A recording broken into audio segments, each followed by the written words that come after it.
Kita mulai ya. Bismillahirrahmanirrahim. Assalamualaikum warahmatullahi wabarakatuh. Waalaikumsalam warahmatullahi wabarakatuh. Bismillahirrahmanirrahim. Wassalatu wassalam ala Rasulillah wa ala alihi wa sahbihi wa man tabi'ahum bi ihsanin ila yaumiddin, amma ba'du. Allahumma sahli sadri wa yassir li amri wahlul 'uqdatam min lisani yafqahu qawli. Allahumma inna nas'aluka ilman nafi'an wa rizqan tayyiban wa amalan mutaqabbalan. Bapak Ibu yang dirahmati Allah Subhanahu wa taala, insyaallah kita akan lanjutkan kembali fikih salat ketika kita safar bepergian. Nah, pada siang hari ini kita akan masuk ke pembahasan macam-macam. Halaman yang kalau bukunya halaman pindah 148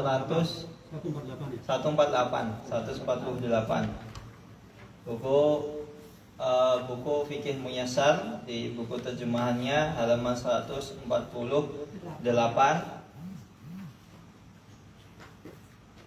Kemarin di permasalahan ketiga masih ada sedikit yang belum kita bahas. Kemudian nanti insya Allah kita masuk ke permasalahan keempat. Apakah seseorang boleh mengqashar sholatnya ketika dia niat untuk tinggal di suatu tempat? Dan permasalahan kelima adalah keadaan-keadaan seseorang itu wajib menggenapkan sholatnya walaupun dia masih dalam keadaan safar. Jadi safar itu nggak mesti dia boleh qashar. Terkadang tetap harus sholatnya sempurna, digenapkan 4 rakaat. Nah, sebelum masuk di situ kita masuk ke wa amma nau'uhu. Adapun macam-macam safar yang seseorang itu boleh mengqashar sholatnya. Fahuwa as-safarul mubah. Safar yang hukumnya itu boleh. Apa saja? Seperti kasafari litijarah wan nushah. Contohnya adalah seseorang bepergian untuk tujuan tijarah, perdagangan. Umpamanya dia seorang bos besar, tinggal di Jogja, mau ambil barang kulakan di Bandung. Biasanya tekstil itu di Bandung katanya bagus dan murah-murah. Jogja pergi ke Bandung, ambil barang dagangan, dibawa ke pulang Jogja. Atau umpamanya dia tinggal di Jogja. Jogja itu biasanya terkenal apa, Bu? Batik. Nah, batik. Mau dia orang Jogja atau orang Solo, Pekalongan, itu kan notabene produsen batik. Nah, dia bawa barang dagangan dari Jogja, kemudian mulai ke Jakarta atau ke Surabaya. Karena di sana umpamanya batiknya itu kurang bagus atau di sana banyak orang yang membutuhkan batik. Nah, seseorang ketika bepergian tujuannya adalah tijarah, tujuannya untuk berdagang, maka orang tersebut dibolehkan untuk mengqashar sholatnya. Atau wan nushah, atau orang bepergian tujuannya rekreasi, jalan-jalan itu diperbolehkan untuk mengqashar sholatnya. Orang tersebut kita tujuannya safar ke Tempundi, Bu. Enaknya mana? Safar rekreasi, Taman Safari Bogor atau Taman Safari Bunaken Manado, atau ke Cimory. Nah, Cimory dekat ya. Tapi sudah lewat batas safar belum? Belum. Nah, sudah nggih? Sudah. Cimory. Enggak, kita ke Cimory. Nah, kita pengen jalan-jalan atau ke Ancol, Dufan. Nah, seseorang, maka orang seperti ini tujuannya untuk rekreasi, boleh untuk mengqashar sholatnya. Walaupun ini sebagian ulama mengatakan seseorang yang safar bepergian tujuannya untuk rekreasi, orang tersebut tidak diperbolehkan untuk mengqashar sholatnya, karena orang tersebut sebenarnya tujuannya cuma ingin refreshing, seneng-seneng. Tapi pendapat yang lebih tepat adalah boleh, karena safar di sini seseorang boleh mengqashar sholatnya itu karena disebabkan safarnya. Selama safar tersebut mubah, itu maka orang tersebut tetap boleh untuk mengqashar sholatnya. Atau seperti wasafar al-wajib, atau bepergian yang hukumnya wajib, yang harus, seperti adalah kasafari lil hajj. Seseorang bersafar bepergian untuk tujuan haji. Namanya orang haji pasti nggak sehari 2 hari. Minimal haji pinten Bu? 40 hari yang biasa. 40 hari itu kalau Biasa. yang haji reguler. Kalau haji ONH plus 20 hari. paling cuma 12 hari. Tapi bayarnya lebih mahal ya. Iya. Bisa 3 kali lipat. Oh, cepet toh mah. Datang kere pulang Berangkat akhir, pulang duluan. Mah. Ya sama tuh kayak kita seperti itu. Yang tinggal di Arab Saudi juga seperti itu. Kita haji itu sekitar, kalau yang haji biasa 5.000. Haji biasa 5.000.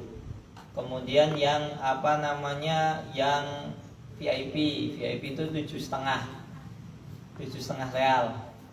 Terus kemudian yang atasnya dikit itu 10.000.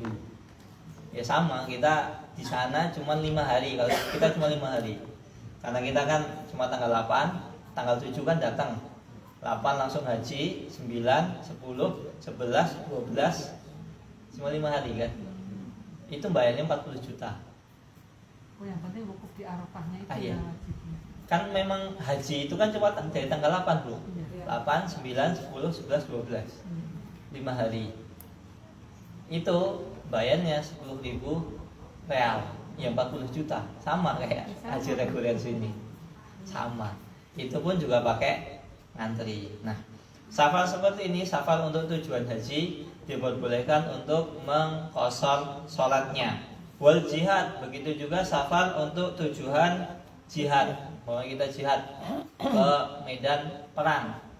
Umpamanya pemerintah Indonesia mewajibkan untuk untuk pemuda usia 20 tahun wajib militer, karena 2 tahun kemudian akan diberangkatkan ke Palestina misalnya. Nah, seperti ini, ketika seseorang itu safar untuk tujuan jihad, maka diperbolehkan. Wasafarul masnun al-mustahab, atau bepergian safar yang disunnahkan, seperti kasafar liziarah. Contohnya orang bepergian untuk tujuan ziarah. Umpamanya kita punya saudara di Bandung, atau saudara di Surabaya, Jakarta. Kita ingin bepergian ke rumah saudara kita, tujuannya untuk ziarah, atau pengen silaturahmi ke rumah mertua barangkali, kalau mertuanya masih ada. Atau umpamanya pengen ketemu cucu di Jakarta, atau pengen ketemu cucu di Makassar. Nah, itu boleh. Wasafar lil marrah tsaniyah fil hajj. Begitu juga safar yang disunahkan seseorang boleh untuk mengqashar sholatnya adalah safar untuk haji kedua kali. Ini boleh. Umpamanya kita pengen haji yang kedua kali, tetap boleh mengqashar sholat kita. Tapi kalau pendapat pribadi saya, itu kalau umpamanya kita pengen haji yang kedua, daripada kita haji, mending kita menghajikan orang lain. Daripada kita pengen haji, daripada kita haji, mending menghajikan orang lain. Pahalanya sama. Pahalanya tetap sama. Bahkan kita bisa memberi kesempatan seseorang untuk haji. Kan Masya Allah. Bahkan kita tetap dapat pahala haji, bisa malah double. Karena kan kita memberi kesempatan seseorang, kita berbuat baik ke orang tersebut. Terlebih lagi umpamanya orang tersebut adalah kerabat kita. Kerabat kita kan orang yang paling berhak untuk menerima kebaikan kita adalah kerabat. Kalau anak itu ke orang tua. Anak, anak, orang tua kita belum haji. Kita sudah haji. Kita punya duit berlebih, kita hajikan orang tua kita. Atau umpamanya istrinya belum haji, istrinya dihajikan daripada kita. Anaknya belum haji, anaknya dihajikan. Itu lebih baik daripada kita haji sendiri. Tetap dapat pahala, insya Allah pahalanya sama, bahkan bisa lebih karena kita berbuat baik kepada kerabat kita. Umpamanya keluarga terdekat sudah haji, tetangga kita hajikan, boleh, nggak masalah. Nah kalau umpamanya ya enak tonggone, nggak apa-apa bu, kita tetap kita tetap dapat pahala, tetap. Atau nah permasalahannya bagaimana kalau seseorang pengen nikah yang kedua kali. Nah, ini hukum, karena kan terkadang orang ini hukumnya sama. Nah umpamanya daripada kita nikah lagi, bagi kita mohon maaf nih, karena kan laki-laki itu nggak ada tuanya, tuh nggak ada istilah laki-laki, nggak ada istilah laki-laki tua tuh nggak ada. Wah itu Bener. Karena memang laki-laki itu masa muda terus. Makanya kan gak heran seringnya kita dapat berita kakek usia 85 tahun nikahnya sama 20 tahun. gadis 19 Tahun. itu masih mungkin. Nah kalau umpamanya laki-laki, ya walaupun ada laki-laki usia 19 tahun nikah sama Nenek. 70 tahun, ini perlu dicurigai kalau Aneh. Ada kelainan. ya walaupun itu memang ada, dan itu memang ada juga yang dalam artian wajar ada. Karena saya sendiri punya teman seperti itu, masih muda, nikahnya sama Nenek. ya sudah perempuan sudah punya cucunya udah gede, nenek lah usia 60 tahun. cari yang pengalaman. Tak tanya kenapa alasannya nikah, Menopause lebih sangka. hah? Ya sudah. Berarti nggak mencari. Lah tak tanya lah kenapa kok kamu pengen nikah sama yang lebih tua? Qadarullah. Ya alasannya bukan karena apa namanya ngincer warisan, bukan. Katanya ini saya lihat ini ibu ini memang beda dengan yang lain. Mungkin kayak pitulah. Kayak gue. Ya karena mohon maaf ibu, ada ulama itu nikah dengan seorang perempuan sudah tua. Ini ulama. Ketika ditanya kenapa alasan kamu nikah sama yang lebih tua, caranya itu 2 kali lipat dari usianya. Bukan pengalaman. Alasannya karena saya ngincer apa coba? Ngincer apa ya? Bukan, ngincer kitabnya. Pinter. Pintar. Jadi ada seorang ulama, dia ulama gitu. Dia nikah dengan seorang ya perempuan, sudah tua, usianya kalau nggak salah 65. Tapi perempuannya itu 65 itu 65 orang tua. ini bahasanya diperhalus bu. Ora gelem dono. Saya kan sudah memperhalus bahasa. Nah ternyata perempuan tadi itu pertama seorang ulama juga, ulama perempuan. Kitabnya itu banyak. Dan zaman dulu bu, namanya kita pengen beli kitab Angel. itu susah. Nyari kitab itu susah, nggak kayak zaman sekarang. Percetakan di mana-mana ada. kita tinggal kirim PDF, besok kitabnya jadi. Bisa. Zaman dulu. Apa? Zaman dulu. Sebentar lagi nikah ini nanti. Sebentar lagi nikah. Zaman dulu itu nggak seperti itu. Kan aku contoh. Sebentar lagi. Jadi ada seseorang itu nikah tujuannya yaitu agar bisa dapat kitabnya. Jadi Berarti kitabnya itu banyak. Ada dalam apa namanya segi tafsir, akidah, hadis, usul fikih. Wah, kira lewat Pak. Nah, seperti itu. Itu boleh. Monggo kalau umpamanya pengen seperti itu. Tapi kayaknya berarti nanti didoain dong sama suaminya. Cepet mati, Ya, punya kasih enggak. aku gitu. ya nggak bakalan, Bang. Lawang istrinya aja seorang ulama kok alim.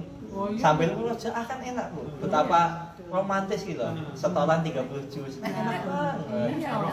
Umpamanya setoran 30 juz. Ar-Rahman lewat. Udah 30 juz tapi baca. Terus habis itu setoran matan, baru matan Qoyatul Takrib, kemudian matan apa? Sekarang nanya Ar-Rahman, Al-Mulk. Tiap hari setoran ke saya.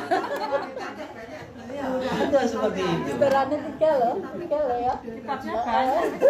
Sebentar Ya, lagi. kita lanjutkan. Ini kalau nikah Terus yang kedua berayu terus. panjang. Terus biarin terus. Tunggu Nggak apa-apa. undangannya tak. Sebentar lagi berayu nikah tak. Enak aja itu. Sebentar lagi tak. Kan Ustaz belum nyariin ya usia. Amin nong tak. Kan amin kan nggak harus di depan publik. Ya, betul. Iya. Amin rais. Ma'ruf amin.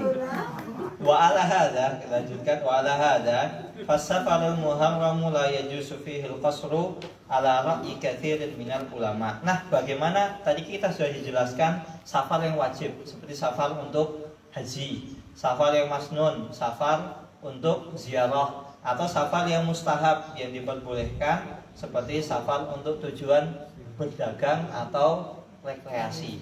Nah, bagaimana dengan hukum safar tujuannya yang haram?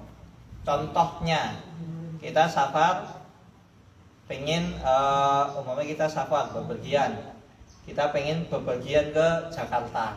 Tujuannya apa? Untuk jadi ngerampok, untuk ngerampok haram. Seperti ini seseorang dilarang untuk mengqashar sholatnya. Rampok ya nggak usah sholat us. Leoni tak. Tapi masuk mau nyolong Sholat, ayo. Ya kan siapa tahu Pak. Sholat. Kan gini Pak, di sebagian Oh anu tak. ya benar kata Ahmad, ada loh orang berpemikiran seperti itu ada. Jangan. Saya pernah mendapati waktu itu saya masih kelas 3 SMA. Saya pulang dari pondok. Saya naik bis. Ketika di bis itu ada anak-anak SMP SMA itu ngobrol. Wih, mabuk nih. Wih, mabuk yuk. Yo. Jangan tuh. Pede banget mabuk cerita-cerita di bis. Ayo, tapi aku mabuk bagi aku sholat. Oh. Ya kok ngono? Ya gen anu, besok gen ilang. Biar impas katanya. Siapa tahu kan orang dari Jogja pergian ke safar ke Jakarta pengen ngerampok. Nah, orang seperti itu tetap nggak boleh mengqashar sholatnya, nggak boleh. Merampok hatinya. Rampok hatinya boleh. Tapi pastikan hatinya Ngerampok. belum ada yang memiliki. Ngerampok itu nggak cuma satu Kalau sih dirampok. merampok hati isi orang lain atau suami orang lain itu nggak boleh. Loh kalau untuk kedua ya kan boleh. Nah kalau kedua boleh. sama istri orang lain maksudnya itu. Istri sama orang lain jangan boleh. Istri orang lain. Atau umpamanya kepergian ke Udah ring Surabaya gitu misalnya. Ngapain? Menemui Ketemu selingkuhannya. Nggak boleh. Betul itu. Tetap nggak boleh kosong sholatnya. Tetap sholatnya harus disempurnakan. Jadi Kan kalau empat sudah ya tetap ketemu empat. baru boleh. Hah? Kalau sudah ketemu baru boleh sholat qashar. Nggak boleh juga. Tetap nggak boleh. Atau ini yang sering. Ini mohon maaf agak vulgar. Tapi banyak kejadian di masyarakat kita. Seseorang umpamanya bepergian ke kota lain. Karena apa? Mutasi pekerjaan. Dia dipindah kerja ke cabang yang lebih besar. Ternyata apa? Dia mulai di Jogja dimutasikan ke Manado. Manado. Jadi apa? Manajer bank ribawi. Tetap nggak boleh, haram. Karena ini safarnya safar maksiat, safar haram. Karena bank ribawi itu haram. Mau jadi manajer bank, tetap nggak boleh mengkosor sholatnya. Nggak tahu sih pegawai bank sih nggak ada yang sholat dia loh. Nggak ada yang seperti itu. Nah, kalau pegawai bank biasanya kalau sadar itu dia minta desain. Itu iya biasanya. Ada, saya punya saudara di salah satu bank konvensional. Bank konvensional, habis itu dia mau dinaikkan jabatannya. Karena dia orang lama. Terus bank ini merasa sangat membutuhkan orang tersebut, tapi sadar saya selama ini tuh bank saya ribawi. Dia pengen resign sama bosnya dilarang. Mau resign sama bosnya dilarang. Ya udah, kamu biar nggak resign tak pindahkan, kamu tak jadikan manajer. Dia tetap nggak mau. Akhirnya ya udahlah, kamu maunya apa? Kasih rumah. Intinya kamu tetap kerja di bank. Akhirnya saudara saya ini yaudah, saya maunya tolong pindahkan saya dari yang konvensional ke syariah. Ya walaupun bank syariah di Indonesia tetap ada ribanya, tapi setidaknya kita sudah berusaha untuk menghindari akad-akad yang dilarang. Tetap masih banyak PR masalah bank syariah di Indonesia, tetap ada ribanya, tetap. Tapi ya daripada konvensional ya tetap bisa, ya penting ke syariah, mengurangi. Tapi bukan berarti kita membenarkan transaksi ribawi di bank syariah tersebut. Seperti itu. Begitu juga umpamanya dia sudah mempunyai jabatan yang tinggi. Seperti yang pernah ditanyakan Bu Nurul. Saya masih ingat kalau salah, Bu Nurul tanya. Saudaranya jadi ketika itu susah sholat Jumat. Iya. Mau resign nggak boleh. Kalau saya pribadi saran saya kalau resign nggak boleh, tolong buatkan saya masjid. Lo kok gitu? Iya. Karena apa? Kamu ada yang kirim paket pakai alamat sini kah? Ini namanya nggak jelas. Mela, Susi, tapi alamatnya sini. Ada? Yang merasa ngirim paket terus dialamatkan sini? Kalau nggak ada saya bilang nggak. Kayak? Dari mana? Dari siapa? Dari mana? Mengirimnya? Jepara. Siapa yang punya saudara Jepara? Apa Jepara? Yang punya saudara siapa? Bukan. Saya kasihan nanti ini penting. Jepara ki Buwin Ada ya? ya. Buwin juru itu ada dari Jepara. kita lanjutkan. Nah, ketika seperti itu, perusahaan membutuhkan kita. Harusnya kita di sini itu posisi yang dimenangkan, posisi yang enak. Kita tinggal ngomong sama perusahaan, kamu butuh saya, oke baik. Kamu nggak ngizinkan saya untuk desain, tolong bangunkan masjid, biar saya bisa sholat. Dan dalam dunia, masalah dunia, bisnis is bisnis. Bisnis itu bisnis. Dulu orang berpikiran, mana mungkin bank seperti ini menjanjikan, bank konvensional menjanjikan, mana mungkin bank syariah bisa subur. Bisnis is bisnis, Bu. Bisnis is bisnis. Bisnis tetap bisnis.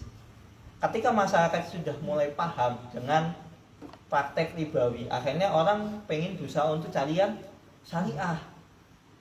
Coba kita lihat berapa banyak bank yang ada di Indonesia. Semuanya syariah sekarang. BCA syariah. Padahal kita tahu yang punya bukan bukan muslim. BRI syariah, Mandiri, Mandiri syariah, BNI syariah, Bukopin syariah. Bahkan ada Danamon syariah. Panin syariah semua. Walaupun memang tetap itu belum terbebas dari 100% riba. Tapi bisnis is bisnis. Namanya seorang pengusaha, bisnismen melihat cuan. Orang bisnis itu pikirnya cuan. Cuma kadang kita, mohon maaf, kita ini kadang terlalu takut dengan rezeki yang Allah berikan kepada kita. Selama yang kita sembah itu tetap sama Allah, rezeki itu nggak akan salah alamat. Walaupun mungkin pertama ketika kita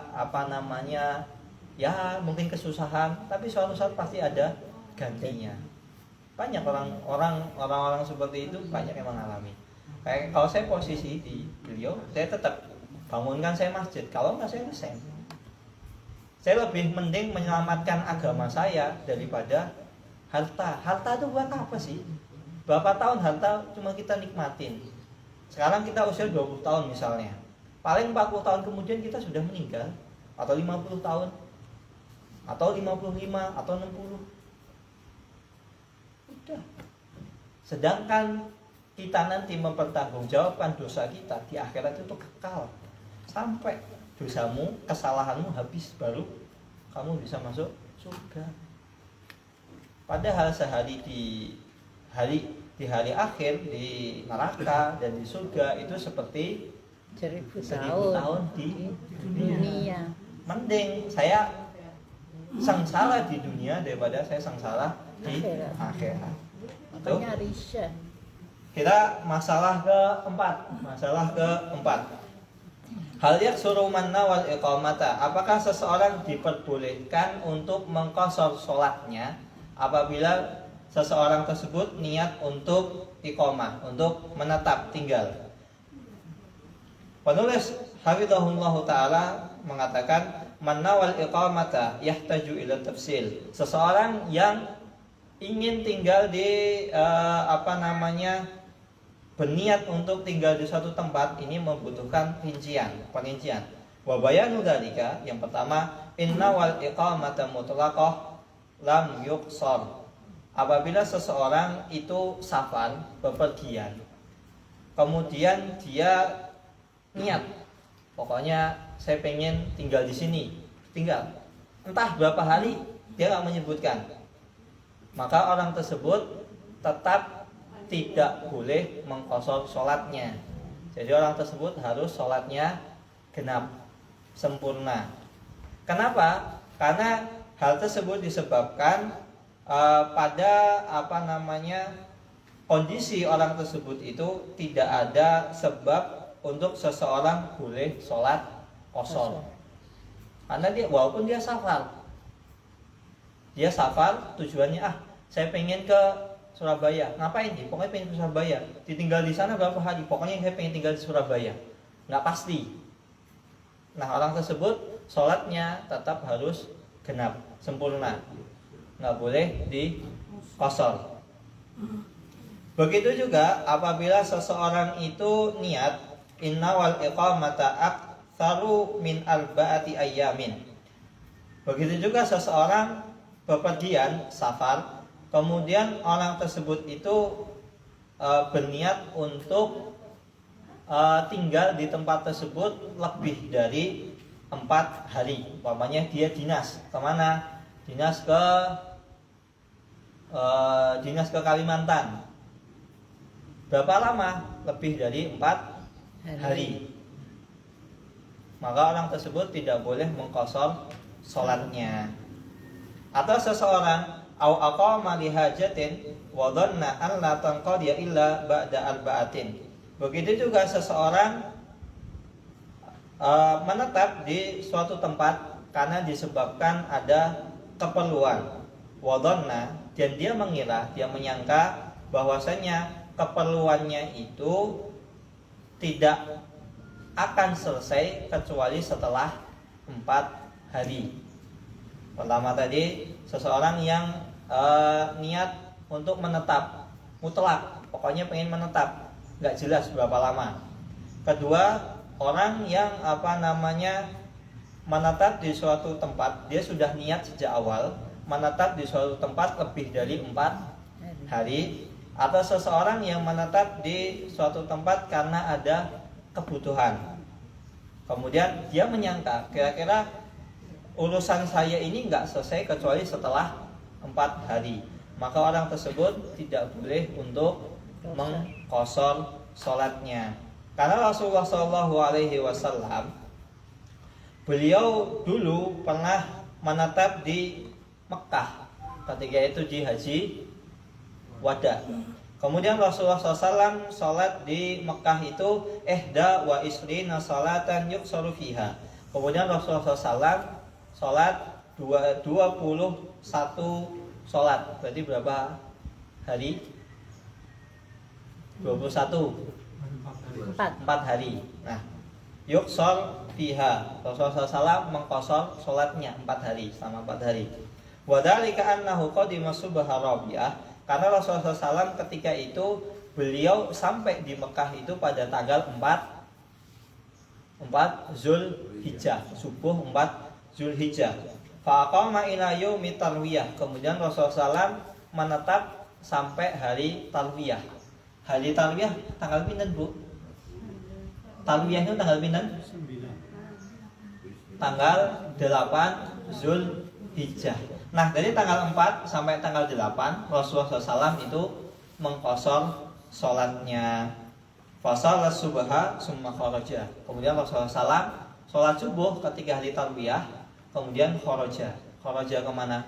Beliau keluar tanggal 8 itu kemana, Bu? Ya sudah haji. Ada yang sudah haji di sini. Banyak. Nah, tanggal 8 Zulhijjah itu kemana? Arafah. Tanggal 8 Oh, Mina. Mina dulu. Ya, kalau Mina dulu. Arafah kan tanggal 9.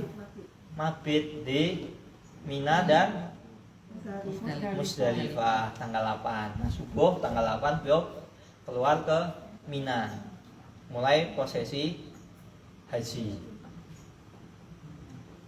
Nah, ini makanya sebagai dalil seseorang tidak boleh mengqashar sholatnya kalau dia menetap di suatu tempat lebih dari 4 hari.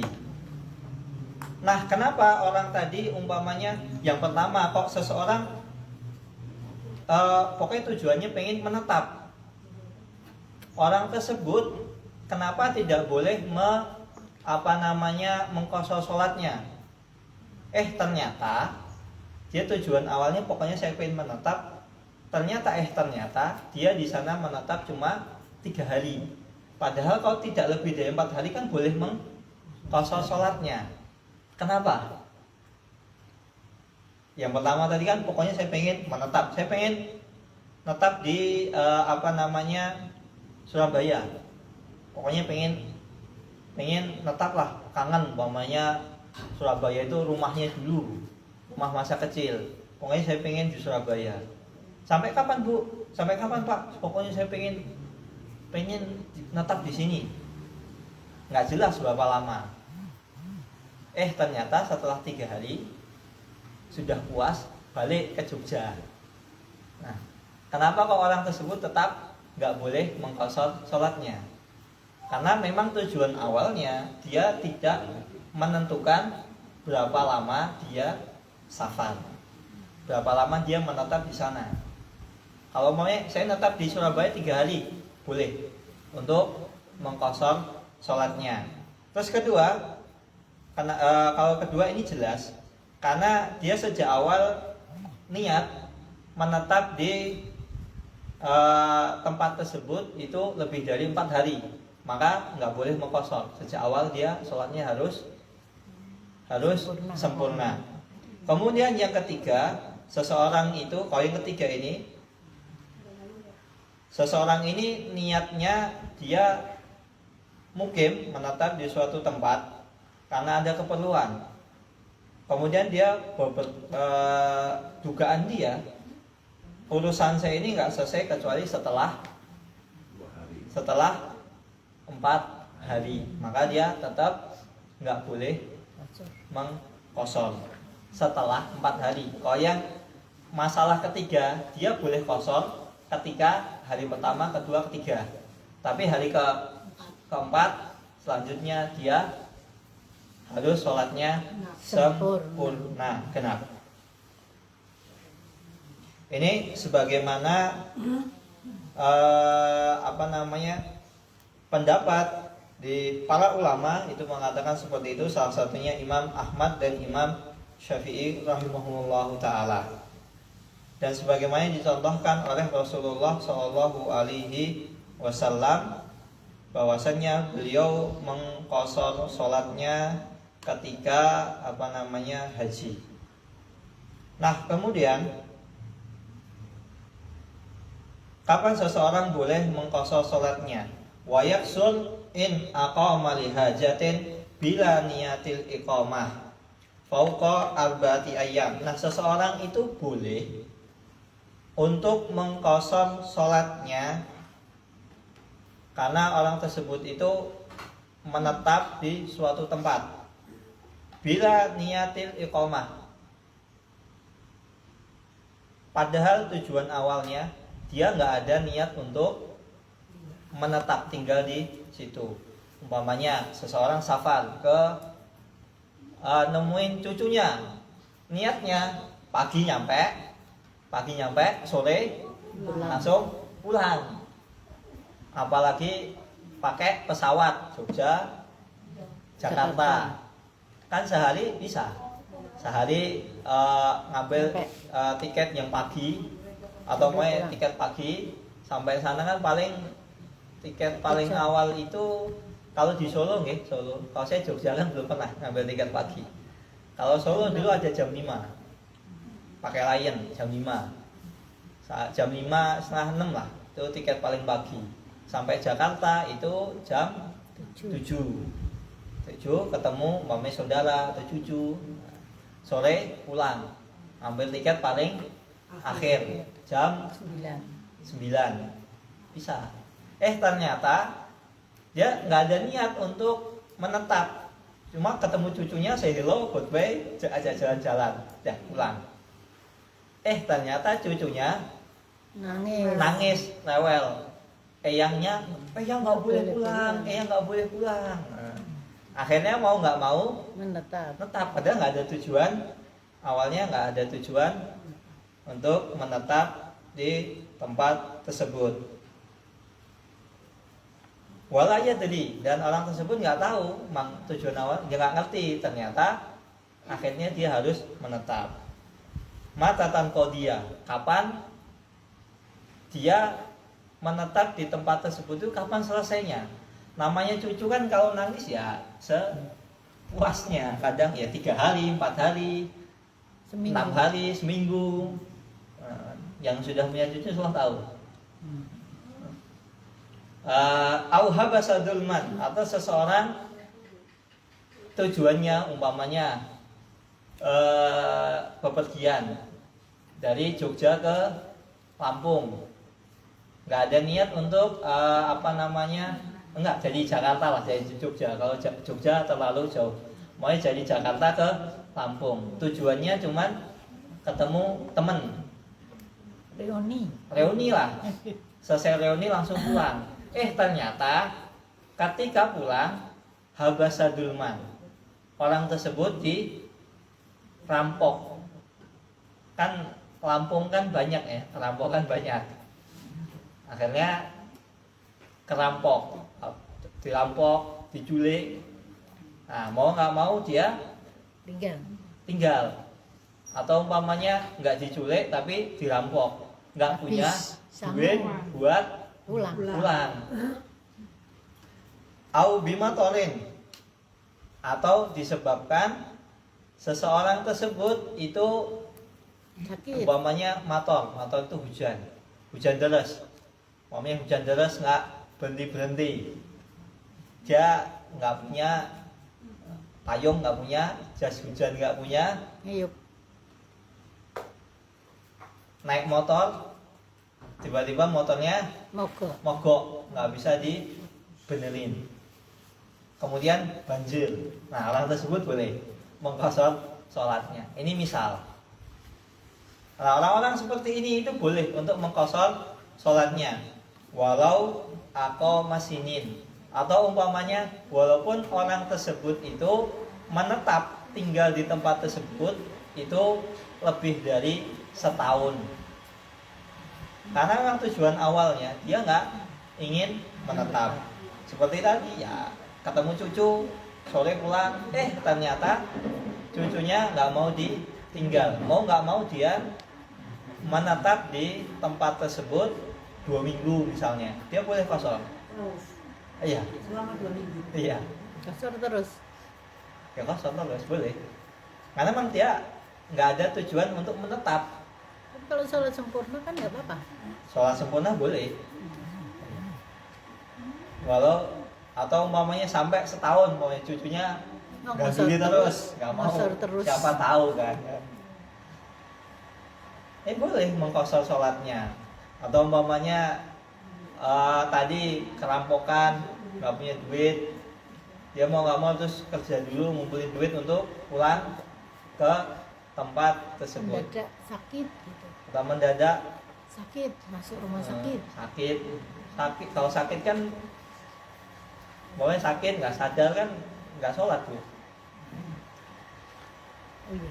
Iya. Heeh. Kalau sakit Tapi mau sadar pasti harusnya. nggak sholat. Nah, kalau sudah sadar, Sholatnya pas sadar. Iya. Sholatnya pas sadar. ini nggak usah ngosor. Mau kerja. Nah kalau sholat kan sholatnya pas sadar. Ternyata lebih dari, 4 makanya dia hari. sadarnya setelah 5 hari. Nah gimana sholatnya? Apakah harus diqadha? Enggak. Nah kalau pendapat Imam Ahmad nggak diqadha. Imam Bisa Syafi'i, sadar itu harus. Imam Syafi'i tetap diqadha. Ya kalau saya lebih condong ke Tidak. selama sholat tersebut bisa diqadha. 3 hari itu kan mungkin diqadha. 15.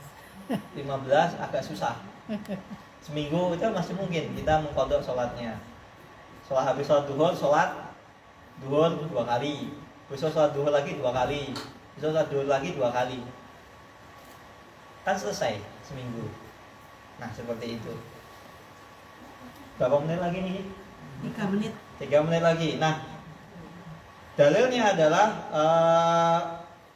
perkataan Ibnu Mundir rahimahullahu taala, ajma'u ala anna al-musafira yaksuru ma lam yujmi'u iqamata. Para ulama bersepakat bahwasannya seseorang yang bepergian itu musafir boleh mengqashar sholatnya selama orang tersebut itu belum berniat untuk menetap. Dia nggak ada tujuan awalnya, nggak ada nggak ada niatan untuk menetap. Orang tersebut tetap boleh mengqashar sholatnya. Nah, bagaimana kalau umpamanya dia ini biasa bepergian Jogja, Jakarta. Padahal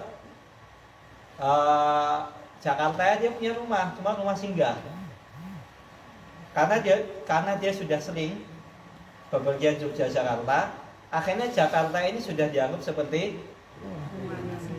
rumah sendiri. Ya walaupun punya rumah ya, sudah dianggap seperti tempat tinggalnya sendiri itu, tempat mukimnya sendiri. Apakah orang tersebut boleh mengqashar sholatnya? Nggak boleh. Karena dia sudah menganggap ini sebagai rumah tinggal kedua bagi saya. Tapi kalau umpamanya walaupun dia punya rumah sana, cuma buat transit aja, cuma buat punya gitu. Tapi nggak menganggap ini sebagai tempat tinggal saya, ini cuma buat transit. Sehari istirahat, kemudian mau meeting, pagi nyampe, istirahat di tempat singgahnya, siang meeting, sore pulang. Seperti itu tetap boleh mengqashar gimana? Nggak boleh mengqashar sholatnya. Kalau sudah menganggap itu sebagai tempat tinggalnya, sudah sebagai rumah kedua. Tapi kalau dia belum menganggap itu sebagai tempat keduanya, rumah keduanya, walaupun itu rumahnya sendiri, lebih dari umpamanya sehari, 2 hari, 3 hari, boleh mengqashar sholatnya. Wallahu ta'ala alam. Ini sebenarnya dijelaskan di permasalahan ke-5. Monggo kalau ada pertanyaan, Bu Ayu dulu yang angkat tangan. Bu Ayu, habis itu Bu Wandi, Pak Hananto. Monggo Bu Ayu.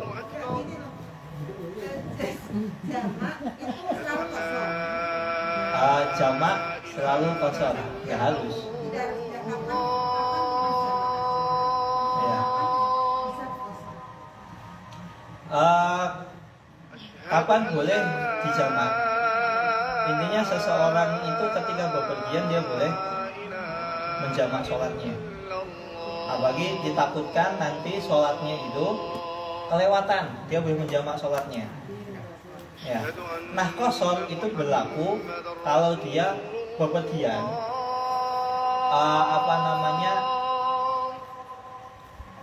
dan bepergiannya tersebut dia menetap di tempat tersebut tidak lebih dari 4 hari.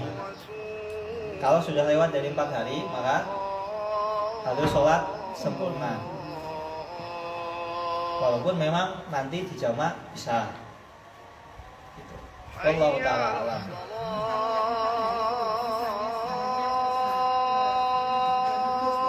Oke.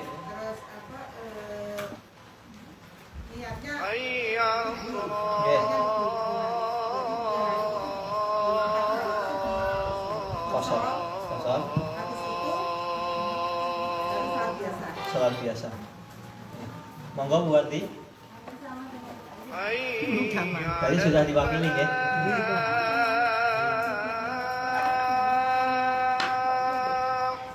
Bedanya qashar, jamak sama qadha. Kalau qashar itu yang sholat sejatinya itu 4 rakaat, kita kerjakan cuma 2 rakaat pada waktunya. Jadi ketika yang lain itu sholat 4 rakaat, kita sholat 2 rakaat. Ini berlaku selama kita sholat sendirian atau jadi imam. Kalau umpamanya kita jadi makmum, umpamanya kita bepergian ke Jakarta, terus kita sholat di suatu masjid, otomatis kan imamnya mukim ya. Nah, ketika kita sholat, maka sholatnya kita ngikuti imam, nggak ngikuti sholat kita, walaupun kita boleh qashar. Itu kalau qashar. Kalau jamak ya sholatnya itu harusnya jamak itu kan bisa takhir atau takdim. Jadi umpamanya sholat jamak itu sholat asar bisa di sholat duhur karena umpamanya ada sebab seperti hujan atau dia bepergian ke suatu tempat. Wah, kira-kira kalau ini nggak tak jamak, saya sampai tempat tujuan bisa jadi sampai sana itu mungkin masih dapat sholat asar, tapi capek akhirnya bablas ketiduran, boleh. Atau umpamanya dia ngira-ngira, oh nanti di jalan itu macet, apalagi pas umpamanya pas lalu lintas itu sedang ramai padat, nah maka orang tersebut boleh menjamak sholatnya. Kalau qadha, dia umpamanya qadha itu dia mengganti sholat yang belum dikerjakan. Umpamanya seseorang itu ketiduran ketika sholat zuhur, mulai tidur, bangun jam 4, otomatis orang tersebut belum sholat zuhur, maka dia mengqadha sholat zuhurnya, kemudian sholat asar, begitu. Wallahu ta'ala alam bishawab. Ampun, Pak Hananto terakhir. Mudah ngapal ketentuan gitu. Yeah. Seandainya kita dalam perjalanan dengan kondisi apapun itu, Yeah. kan hanya 5 menit sholat itu. Jadi kita tidak Kalau pengaruh dengan segala macam ketentuan itu, kita sholat saja seperti kita mungkin hanya 5 menit itu salah nggak kira-kira? boleh, nggak masalah. Tetap boleh. Nah karena ya benar, kadang pakai ketentuan ini agak susah. Yang penting itu sholat sempurna, boleh, nggak masalah. Tapi memang kemarin ya, tapi memang ketika ada rukhsah Pak, itu lebih baik kita ambil gitu loh. Cuma kan masalah rukhsah itu nggak semua orang juga menurut dia rukhsah.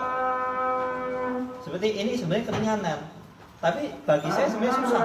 Saya apakah masuk yang boleh mengkosong atau enggak? Pusing. Kalau umpamanya ya apa ini mohon maaf ya, sudah sepuh kan Lali. lali sebenarnya sholat genep sempurna itu lebih baik. Sholat besok lali ya. Tidak salah ya tadi. Nggak salah. Soalnya tadi dijelaskan seperti itu Mumet ya, benar. Ngeleng-ngeleng. Ngeleng-ngeleng susah. Geleng-geleng kan susah Pak. Yang penting kita sholat sempurna. Apa-apa. Daripada apa? Sebenarnya kita nggak boleh kosong, kita malah kosong. Malah nggak boleh dosa. Mending sholat sempurna, udah pasti sah, bener. Begitu ke? Wallahu taala alam. Sudah ada. Kita tutup dengan doa kafaratul majelis. Subhanakallahumma wa bihamdika asyhadu an la ilaha illa anta astaghfiruka wa atubu ilaik. Wassalamualaikum warahmatullahi wabarakatuh. Waalaikumsalam.